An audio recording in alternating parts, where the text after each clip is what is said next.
Welcome, everyone. Hope you're doing well. I'm pretty sure most people will be watching this on replay. Hey, Judith. There's actually one person here. Hey, Judith. You'll probably be listening to this on the podcast, or you might be watching this on replay. It is unlikely you're watching this live, but if you are, hey, welcome. Julia, there you go. Welcome.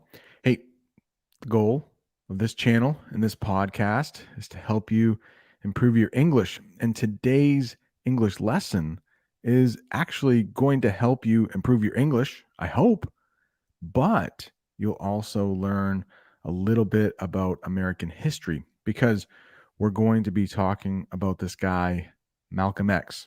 Pretty famous guy in American history.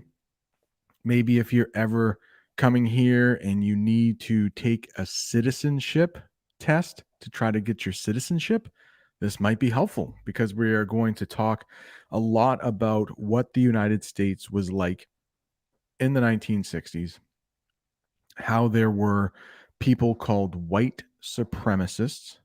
We will talk about them in a little bit, but those are people who thought that if you had skin color that was lighter or considered white, you were better than everybody else. And we're going to talk about some people who were activists. Those were people who were fighting against that idea that the white race is better than all the other races, not racists. Ibrahim, how are you, my friend? So let's pull up this article here that I have to share with you. And you can see that there is a picture of Malcolm X, unless you're listening on the podcast, of course. You can't see it. But this is from an article. There is a link in the description, a website called Ducksters.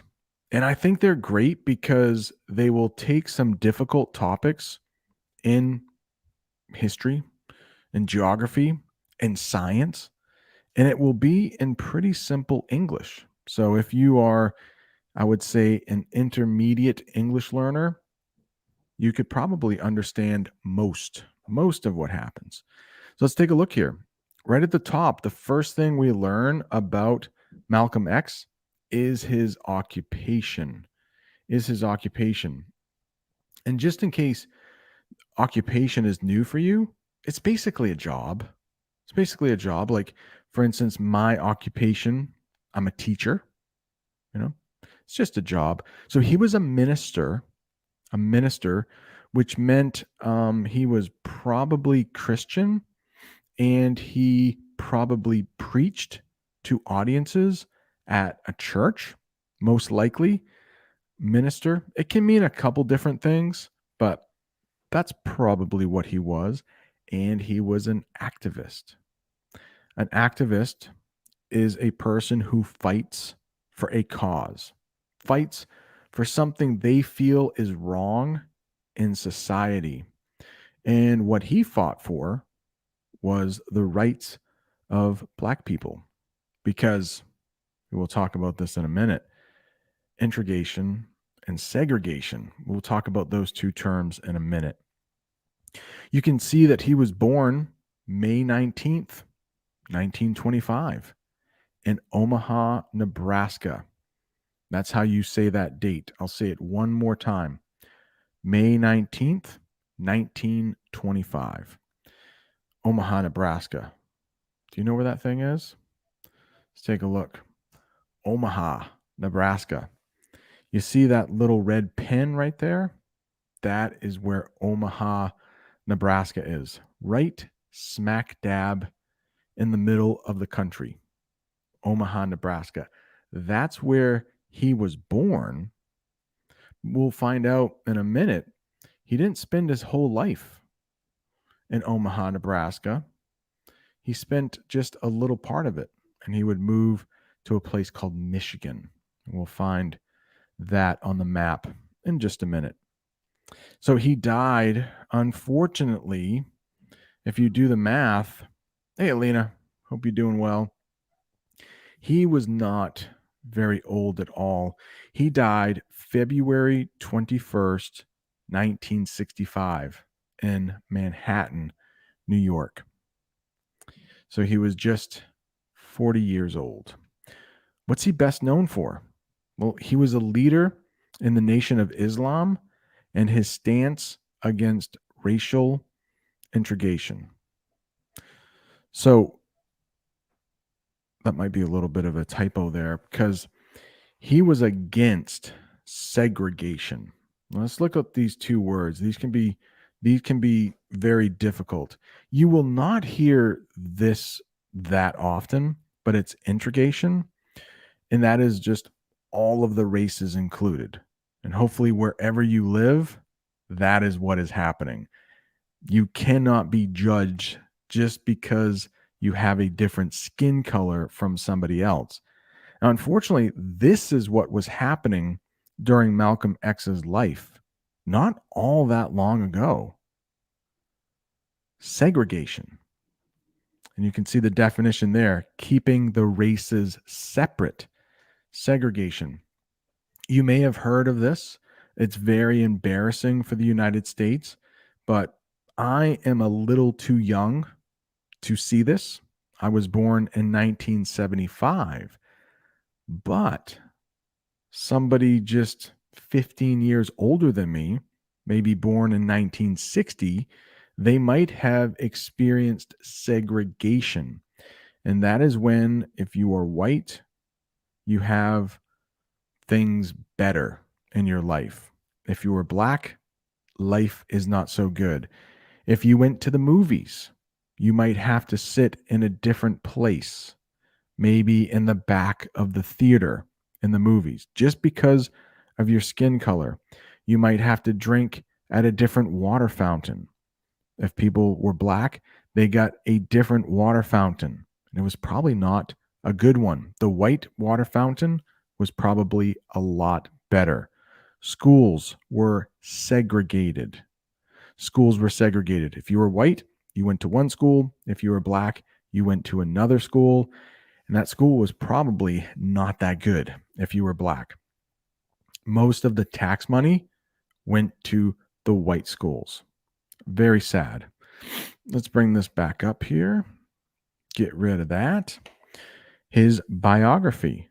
So, a biography is the story of somebody's life. Where did Malcolm X grow up? Malcolm Little. Notice there is a different last name there. Different last name. In England, you might hear the term surname, but in the United States, we use last name.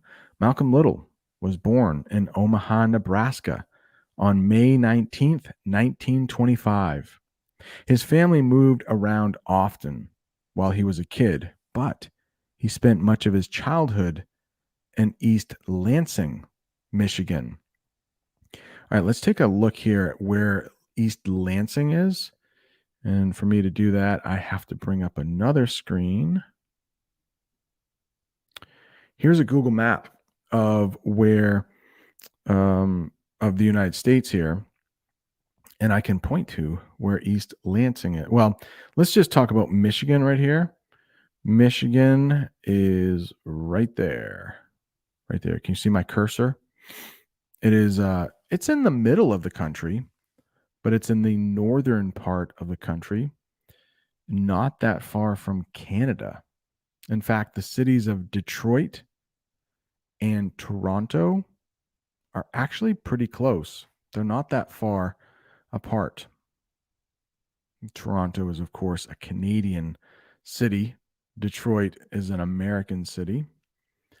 We'll stop that screen and then we'll get the other screen on here. Boom. There it is. The next part, his dad dies. Not very fun to talk about. Malcolm's father, Earl Little, was a leader in an African American group called the UNIA. UNIA. This caused the family to be harassed by white supremacists. So harassed means bothered. Maybe there were phone calls to his house and people would hang up. Maybe there were threats when they walked out of the door. Those are examples of harassment. They even had their house burnt down once.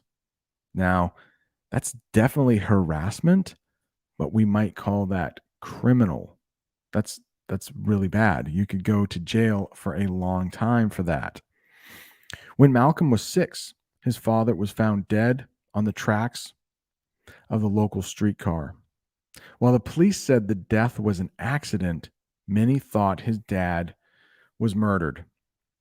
And this would happen quite a bit for people who were trying to get more rights if they were black and they were very outspoken or very vocal about their rights. Sometimes people like that were murdered, and all of the police officers were white, all of the judges were white. So a lot of times there were no charges brought against somebody if they killed a black man or a black woman or a black child. If you were white and you were living in probably most of the country, you had way more rights than someone who was black. Very sad. So his dad probably was murdered, and nothing was ever done about it. The next section is called Living Poor. With his dad gone, Malcolm's mother was left to raise 7 children on her own. To make matters worse, this happened during the Great Depression. And you can see there is what we call a hyperlink. If we were to click on that blue phrase, Great Depression, it would bring up another page and we could learn about the Great Depression. So let me know in the comments if you would like a lesson on the Great Depression. We could do one later on. But basically, in the 1930s, the entire world experienced the Great Depression. And that is when there was little money to be earned. People were out of work, not a lot of money. People were starving. This happened after World War I. It started about 1929 and would last most of the 1930s. It would last most of the decade. Although his mom worked hard, Malcolm and his family were constantly hungry. He went to live with a foster family at the age of 13, dropped out of school altogether at the age of 15, and moved to Boston. Let's take a look at that term, foster family. So, a foster family is someone who will take in a child or maybe adopt a child. It is not a father or a mother. It could be a friend, or it could be just a nice person. If a child needs a home, they might get a foster family. Hopefully that helps. If you have any questions and you're live in the chat, let me know. All right, Elena. So that would be a great lesson. Okay. Great Depression. We could do that. It would be interesting. Hansa, hope you're doing well. Welcome. Reading on. A tough life. As a young black man in the 1940s, Malcolm felt he had no real opportunities. He worked odd jobs, but felt he would never succeed despite how hard he worked. In order to make ends meet, he eventually turned to crime. In 1945, he was caught with stolen goods and was sent to prison. A couple of things that might be new for you: odd jobs. This is when a person doesn't have an occupation, they don't have a job, so they will do whatever work they can find. If somebody needs their door fixed, they will fix that. If they need to fix somebody's toilet, they will fix that. Maybe they can mow a lawn. An odd job, you might be doing something different every single day. And if you are working odd jobs, there might be some days where you can't find work. How about this term? You'll hear this quite a bit in English: to make ends meet. Whenever you hear that, to make ends meet, that means finding enough money to pay for everything you need. So, finding money for rent, finding money for food. Maybe you have to work an extra job to make ends meet, to find all of the money you need each month. Next question: how did he get the name Malcolm X? Remember, his name was Malcolm Little when he was born. He changed it at some point. While in prison, Malcolm's brother sent him a letter about a new religion he had joined called the Nation of Islam. The Nation of Islam believed that Islam was the true religion of Black people. This made sense to Malcolm. He decided to join the Nation of Islam. He also changed his last name to X. He said that X represented his real African name that was taken from him by white people. So Malcolm Little, right? His father's name was Malcolm Little. And his father was probably born maybe in 1900. We don't know. But if Malcolm's dad was 25 when he had him, maybe he was born in 1900. But let's take Malcolm's father. His mother probably wasn't the slave. She was too young. But his grandmother and grandfather, they probably were slaves, and they didn't have a last name. Slaves would often have the last name of whoever owned them. So that last name, Little, was probably from a slave owner about what, 60 years ago, 60 years before Malcolm was born. Slavery in the United States ended in 1865, and he was born in 1925, right? That's what we read, right? So that's why his last name, Little, he is saying that's not my real last name. I had a different name when my family was taken from Africa to become slaves here in the United States. The next part of this, let me make this a little bigger. It's called the Nation of Islam. The Nation of Islam. And one of the most famous people who belonged to the Nation of Islam was a guy named Muhammad Ali, a very famous American boxer. After getting out of prison, Malcolm became a minister for the Nation of Islam. He worked at several temples around the country and became the leader of Temple number 7 in Harlem. And Harlem is a part of New York City.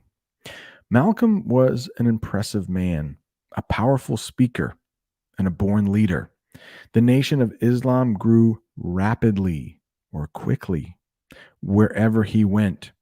It wasn't long before Malcolm X was the second most influential member of the Nation of Islam after their leader, Elijah Muhammad.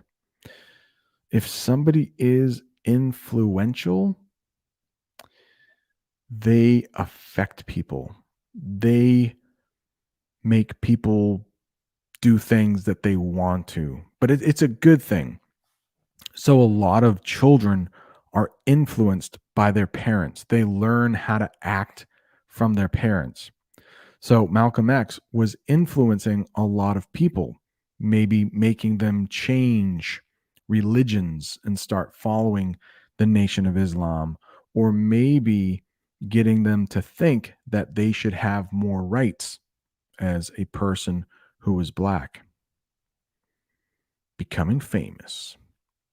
As the Nation of Islam grew from hundreds of members to thousands, Malcolm became more well known. He really became famous, however, when he was featured on the Mike Wallace TV documentary on black nationalism called The Hate That Hate Produced. So I've never seen that show, but I wonder it could be available on YouTube. So if you want to learn more about that, you could probably search YouTube to find it. All right, Hansa. What does Hansa know? Let's see. I've heard about well known American lovers and robbers during the Great Depression. Yeah, Bonnie and Clyde.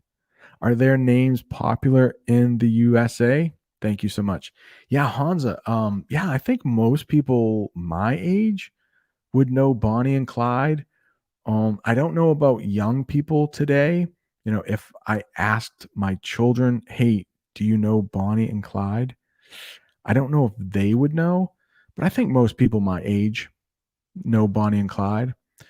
Yeah, they were so it was a woman who was robbing banks with her husband. I think they were married. Yeah, so it's rare to see a woman robbing a bank, but she was. Yeah, famous movie called Bonnie and Clyde was released just a little before I was born, maybe 5 or 6 years before I was born. All right, moving on. Moving on. Thank you, Hansa, for the question. Civil rights movement. So when you hear civil rights in English, think all people have the same rights. Doesn't matter skin color, they can vote, they can hold any job they want, they can live anywhere they want, as long as they can afford it, things like that. And of course, with segregation, we did not have civil rights for everyone in this country. When the African American civil rights movement began to gain momentum, if something has momentum, it's getting stronger, it's getting bigger. In the 1960s, Malcolm was skeptical. Well, that might be a new word right there, right? Skeptical. That means you don't quite believe it. You're not sure of something. Let's say it's really sunny out, really sunny, but somebody tells you, hey, in 5 minutes, it's going to rain. You might be skeptical. You might believe, wait, it, look at the sky. It's really sunny. How is that going to happen? So if you're skeptical of something, you don't think it will happen. He did not believe in the peaceful protests of Martin Luther King Jr. Malcolm didn't want a nation where blacks and whites were integrated. He wanted a separate nation just for black people. So that was very different from Martin Luther King Jr. Let's see here. Why do you pronounce Islam? That maybe that's my accent, but if you go to the United States, you will probably hear most people say Islam. Islam. That might be the English pronunciation. That's the way most people say it here, but maybe in a different language, it's pronounced differently. But Islam is how we say it. Yeah. Hopefully that helps. Hopefully that helps. The next one, leaving the Nation of Islam. As Malcolm's fame grew, so he became more popular, he became more famous, other leaders of the Nation of Islam became jealous. Malcolm also had some concerns about the behavior of their leader, Elijah Muhammad. When President John F. Kennedy was assassinated, so that's a big word meaning he was killed, he was murdered, Malcolm was told by Elijah Muhammad not to discuss the subject in public. However, Malcolm spoke out anyway, saying that it was a case of chickens coming home to roost. In English, when we have this saying, chickens coming home to roost, it means there were bad things happening. And finally, the people doing those bad things, they got what they deserved. It's a hard one to explain, chickens coming home to roost. Let's give an example. Um, Maybe there was a person who was stealing money from the place where they worked, you know, taking a little money home each day. And when they finally get caught, their coworkers might say, "Oh, chickens have come home to roost." That means they finally got caught doing that bad stuff. This created bad publicity for the Nation of Islam, and Malcolm was ordered to remain silent for 90 days. In the end, he left the Nation of Islam. So the leaders of the Nation of Islam, and he was one of them, they were angry with Malcolm X. And they told him, hey, because you told this to everybody, people could read this in the newspaper, they could watch it on television. That's what it means to be public about something. If he was private, that would be the opposite. That means he would just talk to people, his friends, behind closed doors, we might say. But he was public about it. So they said, for a punishment, you need to not talk for 90 days. He's like, forget this, I'm leaving. Forget this, I'm gone. Change of heart is the next part. And when somebody has a change of heart, it means they change their mind. They think differently about something. Let's say there was a party on Friday night and you want to go. You think, hey, that'll be fun. And maybe on Friday morning, you say, I don't think I want to go. That would be a change of heart. Change of heart. As Malcolm, this part right here. Malcolm may have left the Nation of Islam, but he was still a Muslim. He made a pilgrimage to Mecca, where he had a change of heart over the beliefs of the Nation of Islam. So a pilgrimage, that is a trip or a journey for religious reasons. And if you are not familiar with Islam, or if somebody is Muslim, once in their life, if they are healthy, if they can afford it, they should or must visit the city of Mecca at least once in their life. If they're healthy and they can afford it, they should visit Mecca. That is one of the 5 pillars of Islam. I'm sure somebody in the chat knows more about that than I do, but that's a big it's a big pillar. It's one of the 5 major beliefs of Islam.